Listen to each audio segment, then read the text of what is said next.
পুরাপুরি সকল জগতের মধ্যে কোন ধর্ম সবচেয়ে বেশি ভালো? অনেক দুনিয়াবাসী আপনার পরামর্শ অনুযায়ী সে ধর্ম গ্রহণ করার জন্য উপস্থিত জনসভা থেকে জানতে চাইছি, কারণ আপনি অনেক কিছু করে দেখাতে পেরেছেন উত্তর তথ্য দিয়ে। তাই আপনার সাজেশনকে গুরুত্ব দিচ্ছে তারা, বিশ্বাস করছে তারা। এরপরে তারা তাদের ধারণ ক্ষমতা অনুযায়ী যাচাই করে দেখবেন বলতেছে, কিন্তু কোনো একটি ধর্ম গ্রহণ না করে তারা যাচাই করার মতো বই, মোবাইল, বাল্যশিক্ষা গ্রহণ করতে পারছে না, অভাবে আছেন। তাই কোনো একটি ধর্ম গ্রহণ করার জন্য আন্দোলন করতেছে তারা। কোন ধর্ম দ্রুত সেবা প্রদান করবে, অভাবমুক্ত করবে। তারা পড়ালেখা করতে তেমন জানে না, পূজা করতে জানে। তাহলে কি আমি বলবো একদিন ইসলাম ধর্ম পালন করে দেখুন, পরের দিন বিভক্ত দল ইসলাম ধর্ম পালন করে দেখুন, যেমন সুন্নি ও ওহাবি ও ইমাম গাজ্জালি অন্তর্যুগ খোলা দল, শক্তি দল ও মিখাইল ইসলাম ফেরেস্তার শক্তি দল ইত্যাদি। এর পরের দিন হিন্দু ধর্ম পালন করে দেখুন, এর পরের দিন বৌদ্ধ ধর্ম পালন করে দেখুন, এর পরের দিন খ্রিস্টান ধর্ম পালন করে দেখুন, পেয়ে যাবেন সঠিক একটা। আমি একটা বিষয় বুঝতে পারতেছি না, যখনই আমি সঠিক উত্তর খুঁজেছি আপনি জ্ঞান কম, জ্ঞানের অভাব ও এড়িয়ে যাওয়ার জন্য আপনি নিরপেক্ষ বলতে চাইছেন। নিরপেক্ষ হলেই নিজের ও অন্যের লাভ হয় না, নিরপেক্ষ হলেই নিজের ও অন্যের লাভ হয় না, ক্ষতি হয়। নিরপেক্ষ হলেই চালাকি নয়, বোকামি। তাই ওই শিক্ষা অবগত হয়ে সঠিক পক্ষে থাকুন, এটাই সবচেয়ে ভালো।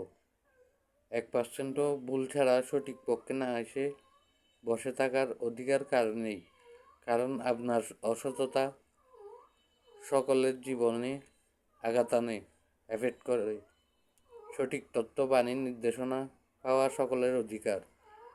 আচ্ছা, আপনি তাহলে অন্যদিকে পিচ্ছিল রাস্তা হিসাব করে 1%ও অসৎ হবে না মনস্থির করুন, মনস্থির সেটিং করুন, অথবা এই বিরুদ্ধে গিয়ে কঠিনভাবে নিরপেক্ষ হন, কঠিন মাঝামাঝি সমাধানকারী হন।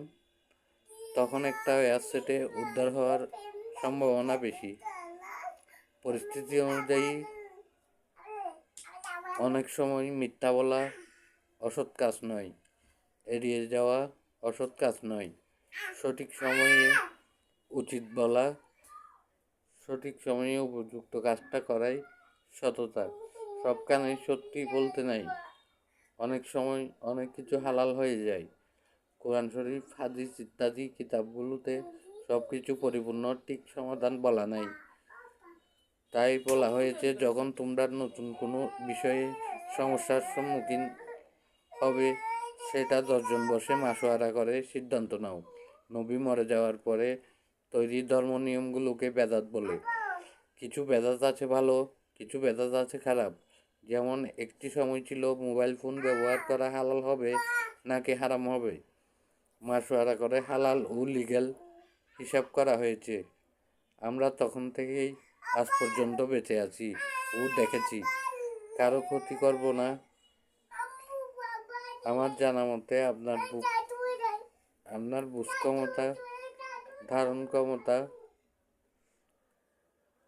প্রবলেম আছে, তাই দেখতে পাচ্ছেন না। অন্যদিকে বিপদ কৌশলী সর্বোচ্চ সৎ হতে হবে, গড়ে কারো ক্ষতি করবেন না, মনস্থির করতে হবে। পিঠা আছে মতোই সকল ব্যাপারে কম পার্সেন্ট নয়, বেশি পার্সেন্ট নয়, যথাযথ পার্সেন্ট নড়াচড়া চলাফেরা করুন। এভাবে চলবেন, মনস্থির করুন। পিঠা হিসাব করে বলা মানে ঝগড়া ইত্যাদি নয়। সঠিক সবচেয়ে উন্নত মানের সমাধান ফিক্সই মতো শিক্ষকের পিটার বইয়ের রওনার জোয়ার আপনাকে ভাসিয়ে নিয়ে যাবে সর্বোচ্চ সঠিক উন্নত মানের জায়গায়। আমি ঝগড়া দেওয়ার জন্য পিটা উল্লেখ করিনি। আমি অন্যদিকে গেলে কারো মারতে পিটা দিতে হবে না, ওইটা এমনিও বিপদের ফাঁদ, এটাই বলেছি। শিক্ষা ব্যবস্থার পরিবর্তন দরকার। একজন মিস্ত্রি সার্গেতকে কারিগর না হওয়া পর্যন্ত ছাড়ে না, তেমনি স্কুল কলেজেও তা প্র্যাকটিক্যাল কাজটা শিখিয়ে ছাড়বে।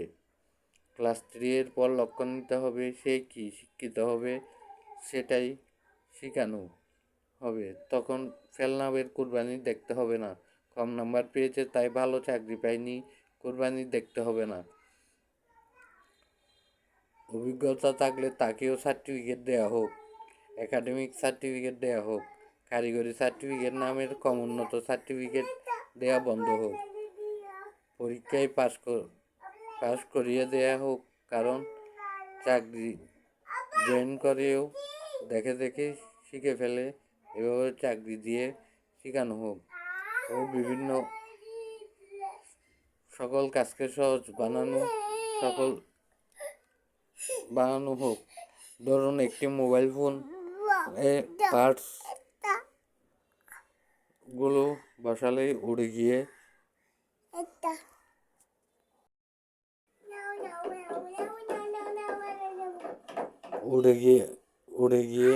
নিজে নিজে বসে জয়েন্ট হয়ে যাবে, তাজা লাগবে না। এত আইসি পার্টস না দিয়ে একটি প্রসেসর ও সুইচ, মাদারবোর্ড ও কেসিং ও টাচপ্যাড ও ডিসপ্লে দিয়েই কাজ শেষ মতো তৈরি হোক। মাঝে মাঝে সমাধানকারী বানে সংকোচ লাগলে শক্তি লাভের জন্য 1 মিনিটের জন্য ঔষধ হন, টাকা দাও, সাহায্য করো, দান করো ইত্যাদি বলা হয়, কিন্তু মূল উৎস কোথা থেকে পাবে টাকা, খাদ্য, বস্ত্র, বাসস্থান, শিক্ষা, চিকিৎসা, জমি, পৃথিবী, সেটা কেউ বলে না। কেউ হাত গুটিয়ে কানেক্ট করতে তৈরি করে, কেউ মনীষীভাবে তৈরি করে, কেউ জমানি সেট ও জাদু সেট থেকে আসে। মূল উৎস কোথা থেকে আসে তদন্ত যাচাই করে দেখুন, উন্নত কারো সাক্ষাৎ পাবেন। পানি সকল ধরনের আকার পারে, ইট, কাঠ, লোহা, বাতাস, বিজলি, কিন্তু সঠিক জনের বলতে করতে হয় ইত্যাদি। এটুকুই বললাম যথাযথ। অস্তিত্ব ছাড়া কেউ নয়, আপনি বা আপনার অস্তিত্ব আছে, কিন্তু আপনি অস্তিত্ব নাই কিছুর নিয়ন্ত্রণ আছেন। আপনাকে যে আমি দেখছি এর ভিতর কি আপনি নাই? আমি দেখছি সরাসরি আছেন, নিরপেক্ষ হয়ে, সর্বোচ্চ বুঝক্ষমতা সম্পন্ন হয়ে, ব্যাপারটা অবগত হয়ে সঠিক পক্ষ নিন। আমরা দল দেখেছি, ভুগেছি, মেপে যুগে চীনে সঠিক আল্লাহ ডাকেনি, তাই সমাধান পাইনি। কারণ দজ্জালকেও কেউ আল্লাহ ডাকে, তাই সাহায্য করতে সক্ষম অস্তিত্বযুক্ত মানের আল্লাহকে মানুন, ডাকুন।